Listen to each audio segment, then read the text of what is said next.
नमस्कार, यूट्यूब चॅनलमध्ये पुन्हा एकदा आपले सर्वांचे मनपूर्वक स्वागत आहे। कर्मचाऱ्यांच्या वेतनाबाबत मोठी अपडेट। सर्व कर्मचाऱ्यांच्या वेतनाबाबत वित्त विभागाकडून अत्यंत महत्त्वपूर्ण शासन परिपत्रक निर्गमित।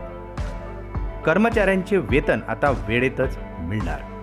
चला तर पाहूया ही आनंदाची बातमी। त्यापूर्वी चॅनलला नवीन असाल तर सबस्क्राइब करायला विसरू नका आणि नवीन अपडेट मिळविण्यासाठी बेल आयकॉनला प्रेस करायला विसरू नका।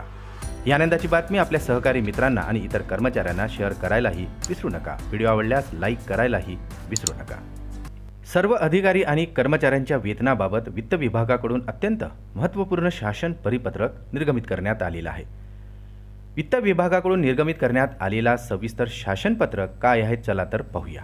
वित्त विभागाकडून निर्गमित करण्यात आलेल्या परिपत्रकानुसार आता सर्व विभागीय सहसंचालक, लेखा आणि कोषागारे तसेच लेखा अधिकारी तसेच वरिष्ठ कोषागार अधिकारी आणि जिल्हा कोषागार अधिकारी तसेच सर्व उपकोषागार अधिकारी यांना वित्त विभागाच्या परिपत्रकानुसार कर्मचाऱ्यांच्या वेतनाबाबत ई कुबेर प्रणाली कार्यान्वित करण्याबाबत निर्देश देण्यात आलेले आहेत।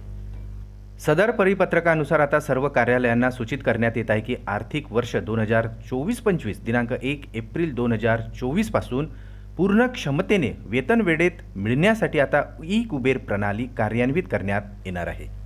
यामुळे आता प्रदानाचे इतर सर्व पर्याय यामध्ये ECS, NEFT इत्यादी आर्थिक वर्ष सन 2024-25च्या प्रदानाकरिता दिनांक 1 एप्रिल 2024 पासून आता बंद करण्यात येणार आहेत। तसेच कार्यालयांनी सूचित केल्यानुसार आता ई कुबेर प्रणाली 1 एप्रिल 2024 पासून पूर्ण क्षमतेने लागू करण्यासाठी आता सर्व कार्यालयांनी सूचित केल्यानुसार ई कुबेर प्रणाली दिनांक 1 एप्रिल 2024 पासून आता पूर्ण क्षमतेने लागू करण्यासाठी ती आवश्यक ती पूर्वतयारी करण्याचे निर्देशही या परिपत्रकात देण्यात आलेले आहे।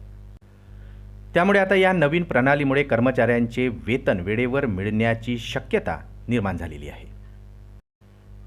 पुन्हा भेटू आमच्या यूट्यूब चॅनलमध्ये नवीन अपडेट्ससह। तोपर्यंत नमस्कार।